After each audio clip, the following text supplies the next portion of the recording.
को राधे राधे भाई, good morning, नमस्कार। आ जाओ जल्दी आ जाओ सभी लोग।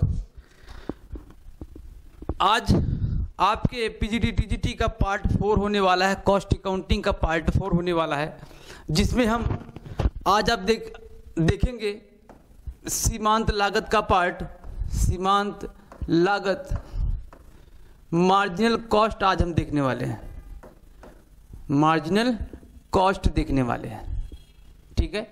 मार्जिनल कॉस्ट बड़ा ही इंपॉर्टेंट टॉपिक है आपके एग्जाम के लिए।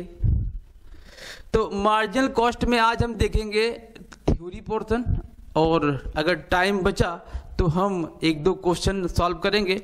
इसके बाद कल वाले सेशन में जो मार्जिनल कॉस्ट का होगा उसमें हम देखेंगे कि क्वेश्चन आपसे कैसे पूछेंगे, प्रैक्टिकल का क्वेश्चन कैसे पूछ सकता है आपके एग्जाम में, ठीक है। लेकिन आज हम इसका केवल बेसिक देखेंगे। बेसिक ही क्या होता है, इंपॉर्टेंट होता है किसी भी टॉपिक का। आपके एग्जाम में जितने भी क्वेश्चन अब बनते हैं वहाँ से क्वेश्चन जो सवालों का होता है, प्रैक्टिकल का होता है, वो अब कम कर दिया गया है।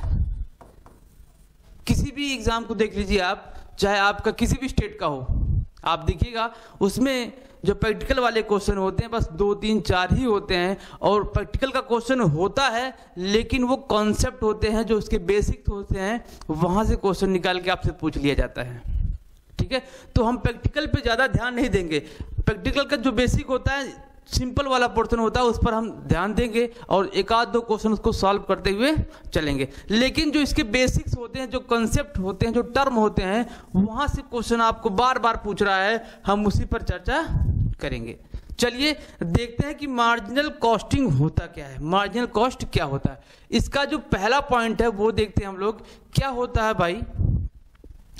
मार्जिनल कॉस्ट को कैसे डिफाइन किया गया है? कहा गया है कि मार्जिनल कॉस्ट से सिर्फ यह होता है कि जब किसी उत्पादन क्रिया में उत्पादन की मात्रा को घटाने या बढ़ाने से जो लागत में कमी या वृद्धि होती है वही आपकी मार्जिनल कॉस्ट होती है। बात समझ में आ गई? कैसे देखिएगा, मैं इसको लिखता हूं, आप लोग नोट डाउन करते रहिएगा। सीमांत लागत से आशय, सीमांत लागत का अर्थ है किसी उत्पादन क्रियाओं में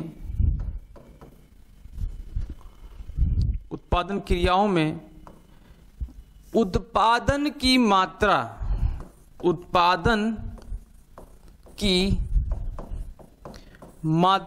को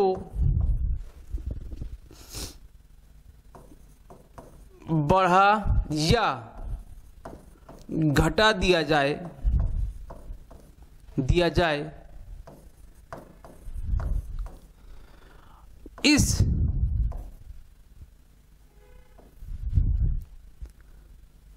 इसके कारण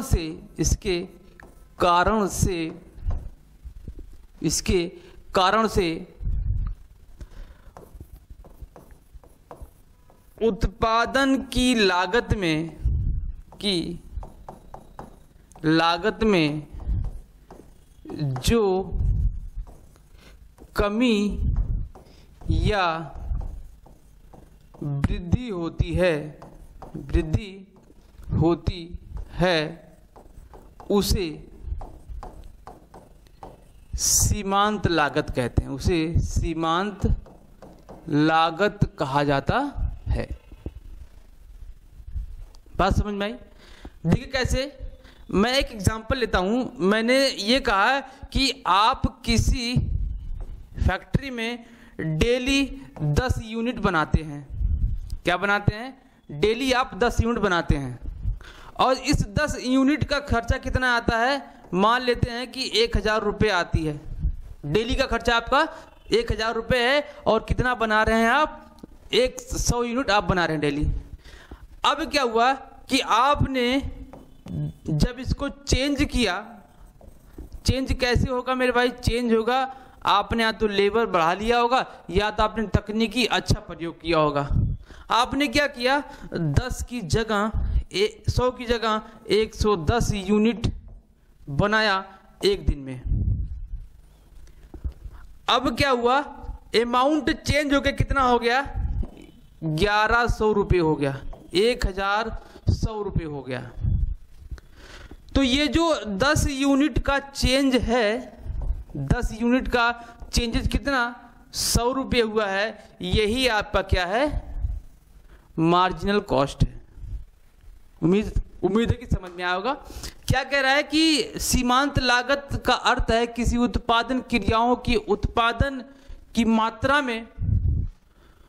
की मात्रा को बढ़ा दिया जाए या घटा दिया जाए तो उसके प्रभाव से जो लागत में कमी या वृद्धि होती है वही क्या कहलाती है? मार्जिनल कॉस्ट कहलाती है। एक एग्जाम्पल भी आपने देखा, क्या देखा? एग्जाम्पल भी आपने देखा। बात समझ आए ना? आगे देखते हैं क्या कह रहा है भाई। दूसरा पॉइंट देख लीजिए। दूसरा पॉइंट कह रहा है कि मार्जिनल कॉस्ट को दो अर्थों में प्रयोग किया जाता है। अर्थों में प्रयोग किया जाता है, प्रयोग किया जाता है। और वो क्या क्या है मेरे भाई? पहला इसमें देखिएगा, पहला कह रहा है कि इसको मूल लागत, जिसको हम क्या बोलते हैं? प्राइम कॉस्ट बोलते हैं। पिछली वाली क्लास में हमने प्राइम कॉस्ट निकालना सिखाया था। और प्राइम कॉस्ट का मतलब होता है कि जितने भी प्रत्यक्ष व्यय होते हैं सबको जोड़ देंगे तो क्या कहलाएगा? वो आपका प्राइम कॉस्ट कहलाएगा। दूसरा कह रहा है कि परिवर्तनशील लागत, परिवर्तनशील लागत मतलब कि all variable cost, variable cost. इन दो अर्थों में इसको समझा जाता है, माना जाता है कि मूल लागत भी इसे कहा जाता है और इसको वेरिएबल कॉस्ट भी कहा जाता है। इसीलिए इसके नाम को दो नामों से और जाना जाता है। क्या नाम है मेरे भाई? कह रहा है कि इसके दो नाम और हैं। क्या है? सीमांत लागत को, सीमांत लागत को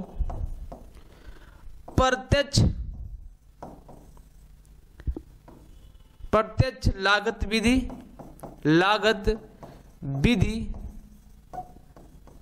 और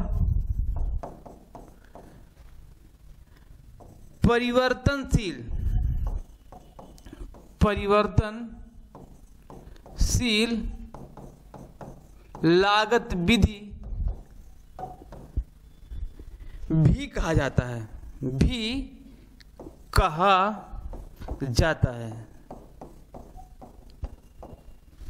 बात समझ में आई? इसको दो अर्थों में जानते हैं। पहला मूल लागत प्राइम कॉस्ट, दूसरा परिवर्तनशील लागत। मूल लागत में जितने भी डायरेक्ट एक्सपेंस होते हैं सबको जोड़ दिया जाता है तो प्राइम कॉस्ट निकल जाता है। वही सेम कह रहा है कि प्रत्यक्ष लागत विधि के नाम से भी इसको जाना जाता है और परिवर्तनशील लागत विधि भी इसको कहा जाता है। भाई एक जिसका देखो, अब आपको ये इसका कॉन्सेप्ट समझ में आएगा, बेसिक समझ में आ गया। अब कभी कभी आपसे पूछ ले कि बताओ मेरे भाई कि मार्जिनल कॉस्ट कितना आएगा? मार्जिनल कॉस्ट कितना आएगा भैया? मार्जिनल कॉस्ट कैसे निकालेंगे? जितने भी हमारे प्राइम कॉस्ट होंगे, प्राइम कॉस्ट, उसमें हम क्या करेंगे? ऑल वेरिएबल कॉस्ट को जोड़ देंगे। वेरिएबल कॉस्ट को जोड़ देंगे तो क्या निकल जाएगा? आपका प्राइम कॉस्ट निकल जाएगा। लेकिन अगर आपसे पूछ ले कि मार्जिनल कॉस्ट पर यूनिट कितना आएगा, पर यूनिट कितना आएगा, तो इसका फॉर्मूला यहां पर चेंज हो जाएगा। तो यहां पर फॉर्मूला बनेगा difference in total cost formula क्या बन जाएगा, डिफरेंस इन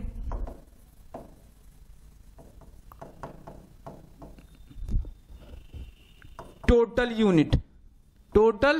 यूनिट। इस फॉर्मूले को नोट डाउन कर लो भाई, क्योंकि ये फॉर्मूला डायरेक्ट आपके एग्जाम में बन सकता है। फॉर्मूला पर यूनिट निकालने का फॉर्मूला ये बन जाएगा, और मार्जिनल कॉस्ट निकालने का टोटल कहेगा तो आपका ये बन जाएगा, क्योंकि पेपर में आजकल फॉर्मूले भी आपसे पूछे जा रहे हैं। ठीक है, तो इसके अजम्पशन दें, सॉरी ये इसके ये बेसिक दें। अब हम देखते हैं इसके अजम्पशन। सीमांत लागत की मान्यताएं। सीमांत लागत की मान्यताएं क्या क्या है मेरे भाई, आ जाओ। मतलब कि एजम्पशंस इसके हैं कुछ, एजम्पशंस ऑफ मार्जिनल कॉस्ट क्या क्या है। पहला पॉइंट देखिएगा, इसका एजम्पशन क्या है। पहला पॉइंट कह रहा है कि जितने भी परिवर्तनशील लागत होते हैं वो क्या होंगे, पर यूनिट फिक्स होंगे, वो चेंज नहीं होंगे। कैसे भी देखते हैं।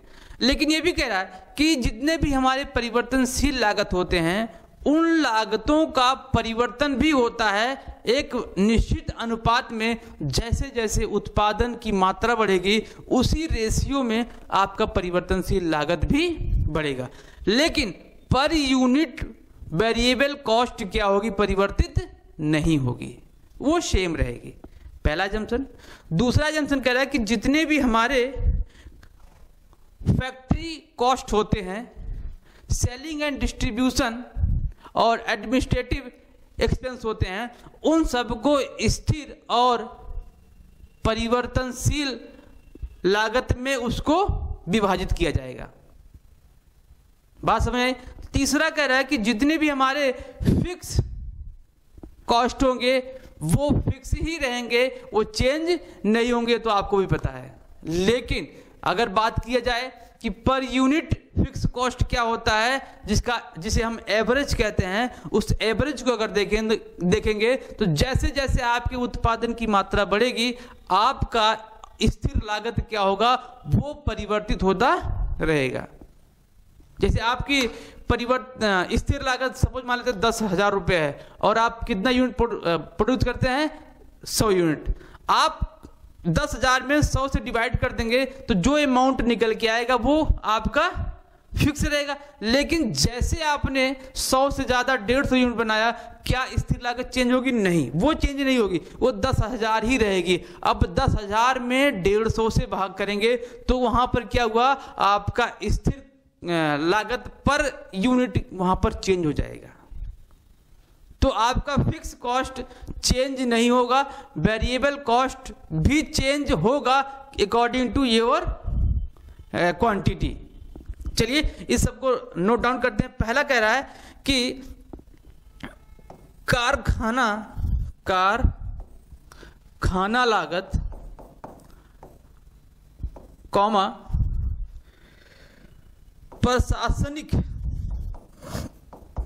प्रशासनिक और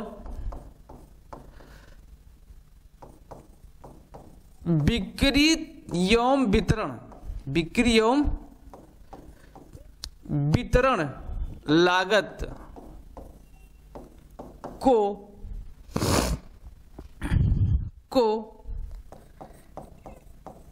स्थिर और परिवर्तनशील लागत में विभाजित किया जाता है, विभाजित किया जाता है। पहला जंक्शन हो गया। दूसरा जंक्शन कह रहा है भैया कि जितने भी परिवर्तनशील लागत होते हैं सभी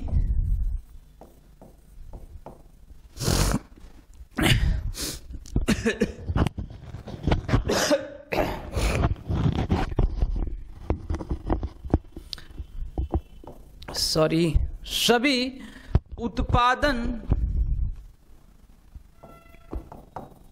प्रति इकाई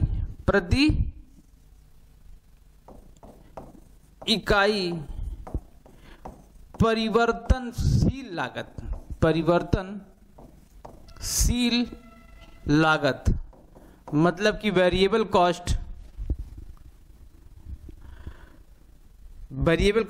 सभी उत्पादन प्रति इकाई परिवर्तनशील लागत उत्पादन के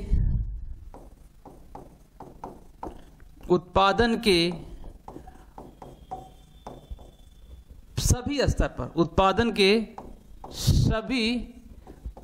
स्तर पर अपरिवर्तित होगा। प्रति इकाई सभी स्तर पर प्रति इकाई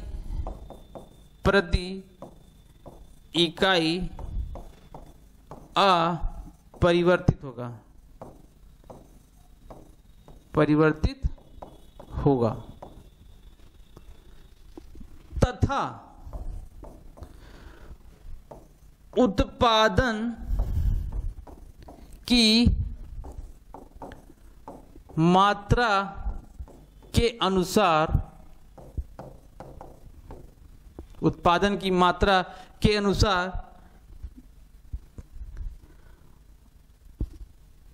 या कह सकते हैं अनुपात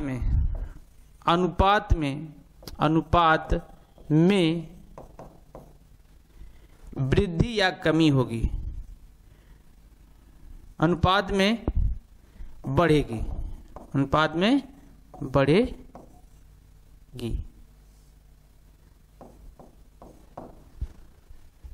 ठीक है, ये दूसरा पॉइंट हो गया। एक और पॉइंट ले लेते हैं। तीसरा क्या कह रहा है? कह रहा है कि स्थिर लागत क्या होगी? स्थिर लागत अस्थिर होगी। ये इसके तीन एजम्पशन है। तो मार्जिनल कॉस्ट का हमने बेसिक देखा, क्या होता है मार्जिनल कॉस्ट का अर्थ देखा, और उसके फॉर्मूले देखे, और इसकी मान्यताएं देखा। हमने क्या देखा? मान्यताएं देखा। मान्यताएं में जो ये वाला दूसरा वाला पॉइंट है, बड़ा ही इंपॉर्टेंट पॉइंट है। आपके 2021 वाले यूपी पीजीटी के एग्जाम में ये क्वेश्चन आपका आया हुआ था, ये वाला पोर्शन। ये पॉइंट इंपॉर्टेंट है, इसलिए मैंने इसको एजम्पशन को यहां पर आपको बताया। ठीक है, तो क्या करते हैं, इसको समझने के लिए हम एक एग्जाम्पल के थ्रू आपको समझाने का प्रयास करते हैं कि अगर मार्जिनल कॉस्ट से क्वेश्चन पूछ सकता है तो मार्जिनल कॉस्ट से क्वेश्चन कैसे पूछ सकता है। उससे पहले हम देखते हैं कि हमको इस टॉपिक में और क्या क्या पढ़ना है। हमको इस टॉपिक में पढ़ना है, हमको इस टॉपिक में मार्जिनल कॉस्ट निकालने के लिए कुछ उपकरण होते हैं, कुछ मेथड होते हैं, उसके अकॉर्डिंग हम इसको निकाल सकते हैं। है तो कई, लेकिन हम 3-4 केवल पढ़ेंगे क्योंकि वो इंपॉर्टेंट है। पहला हम पढ़ेंगे कंट्रीब्यूशन पढ़ेंगे हम लोग, पहला आपका इसमें, जिसको क्या बोलते हैं, दत्तांश बोलते हैं हिंदी में। दूसरा हम लोग पढ़ेंगे, ये आपके सिलेबस में है, पीवी रेशियो। हम पढ़ेंगे पीवी रेशियो, लाभ मात्रा अनुपात पढ़ेंगे। तीसरा हम पढ़ेंगे ब्रेक इवन पॉइंट बीबी पढ़ेंगे। और चौथा पढ़ेंगे मार्जिनल ऑफ सेफ्टी। ये 4 टॉपिक हम यहां पर कवर करने वाले हैं। कंट्रीब्यूशन का सीधा सीधा फॉर्मूला आपके ईएमआरएस के पेपर में पूछा गया था। पीवी रेशियो का सीधा सीधा फॉर्मूला आपके यूपी पीजीटी के पेपर में पूछा गया था। ये सब इतने फॉर्मूले हैं इसमें कि फॉर्मूला ही आपसे एग्जाम में पूछ लेता है। तो इन सब के फॉर्मूले को हमको देखना है। आज हम केवल ये देखेंगे, एक छोटा सा एग्जांपल लेकर, कि मार्जिनल कॉस्ट कैसे निकालते हैं, चलिए देखते हैं कि एग्जाम्पल के थ्रू। एग्जाम्पल क्या कह रहा है, एग्जाम्पल मैं लिख देता हूं। ये आपको कुछ डेटा दिया गया है। डेटा क्या कर रहा है, डेटा मैं लिख देता हूं। डेटा आपका क्या दिया है कि जो प्रोडक्शन है वो 2 पीरियड का दिया है। मान लेते 2024 का दिया है और 2025 का दिया है। प्रोडक्शन यूनिट सपोज ये 20,000 यूनिट है और ये मान लेते हैं कि 10,000 यूनिट 2025 में हुआ है। ये 2 आपके यूनिट्स हो गए। अब इसी में मान लेता हूं कि इसमें दिया है टोटल कॉस्ट आपका दिया है। टोटल कॉस्ट कितना दे रहा है, सपोज ये मान लेता हूं कि 1 लाख रुपए है और ये 80,000 रुपए है। अब आपसे ये पूछ ले कि भाई आपको क्या बताना है, मार्जिनल कॉस्ट पर यूनिट कितना आएगा आपको ये बताना है। और आपको यही पूछ ले कि भाई मेरे कि फिक्स कॉस्ट कितना आएगा आपको ये बताना है। बस इतना छोटा सा क्वेश्चन आपके पेपर में आ सकता है। दोनों नहीं पूछेगा, दोनों में से एक पूछेगा। अगर आपसे फिक्स कॉस्ट पूछ लिया तो आपको मार्जिनल कॉस्ट पर यूनिट लगाना ही लगाना है, क्योंकि उसके बेस पर ही आपका फिक्स कॉस्ट निकलेगा। क्लियर? तो इसको हम कैसे लगाएंगे, अभी मैंने आपको मार्जिनल कॉस्ट का एक फॉर्मूला बताया था। फॉर्मूला नहीं समझ में आए, फॉर्मूला अगर याद ना हो तो कोई दिक्कत नहीं। आपको क्या करना है, मैं फॉर्मूला यहां लिखूंगा भी नहीं। आपको करना क्या भाई, सबसे पहले हम निकाल लेते हैं मार्जिनल कॉस्ट। मार्जिनल कॉस्ट निकालेंगे कैसे, कुछ नहीं करना है। जो आपका टोटल कॉस्ट दिया गया है उसको ऊपर रख कर माइनस कर दो और पूरे का डिवाइड कर दो। किससे डिवाइड कर दो, आपके टोटल प्रोडक्शन कितने हुए हैं, 20,000 माइनस 10,000 यूनिट। इसको सॉल्व करेंगे तो 1 लाख में से 80,000 गया तो 20,000 आ जाएगा। और यहां पर 20,000 में से 10,000 गया तो कितना जाएगा, 10,000 आ जाएगा। इसको सॉल्व करेंगे तो कितना जाएगा, 2 रुपये आ जाएगा। कितना जाएगा, 2 रुपये आ जाएगा। अब यहां पे मार्जिनल कॉस्ट पर यूनिट कितनी आई, 1 यूनिट की कॉस्ट कितनी आ गई, 2 रुपये आ गई। अब फिक्स कॉस्ट निकालेंगे कैसे, अगर आपको मार्जिनल कॉस्ट पर यूनिट पता है तो आपको फिक्स कॉस्ट निकालने में प्रॉब्लम नहीं होगी।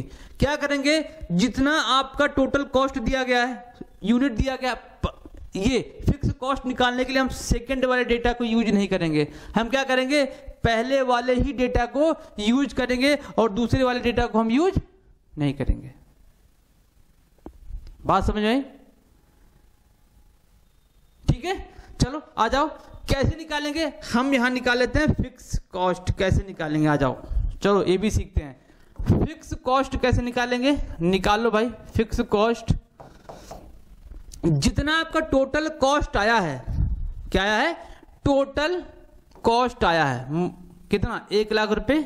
इसमें से माइनस कर दो, क्या माइनस कर देना है, मार्जिनल कॉस्ट पर यूनिट जितना आया है उसको यूनिट से इंटू करके माइनस कर दो। कितना, 20,000 इंटू 2 आया है। मार्जिनल कॉस्ट कितना है, 2। तो यहां पर इसको सॉल्व कर लो, 1 लाख माइनस 20,000 गुणे 2 तो 40,000 आ जाएगा। और आपका आंसर कितना आ जाएगा, 60,000 रुपए आपके होंगे फिक्स। ये आपका क्या आ गया, आंसर आ गया।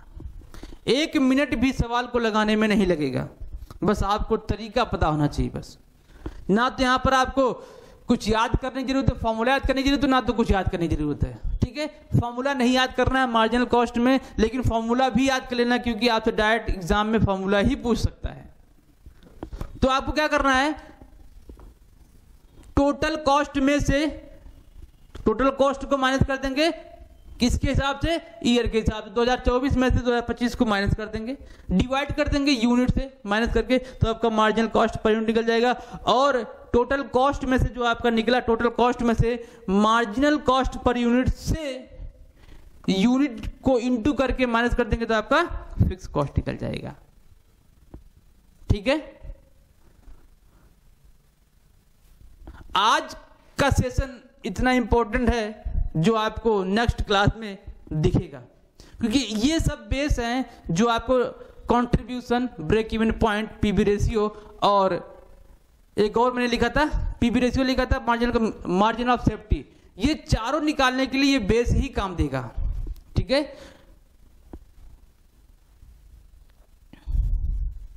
चलो आज की क्लास में इतना ही रखते हैं, मिलते हैं आपसे नेक्स्ट पार्ट में। बस कॉस्ट अकाउंटिंग का 1-2 पार्ट और होने वाला है, इसके बाद हम कॉस्ट अकाउंटिंग को बाइंड अप करेंगे। इसके बाद नया टॉपिक कोई शुरू किया जाएगा जो आपके एग्जाम में बड़ा ही सहायकफुल होगा। ठीक है, मिलते हैं आपसे नेक्स्ट क्लास में, तब तक के लिए पढ़ते रहिए, मुस्कुराते रहिए।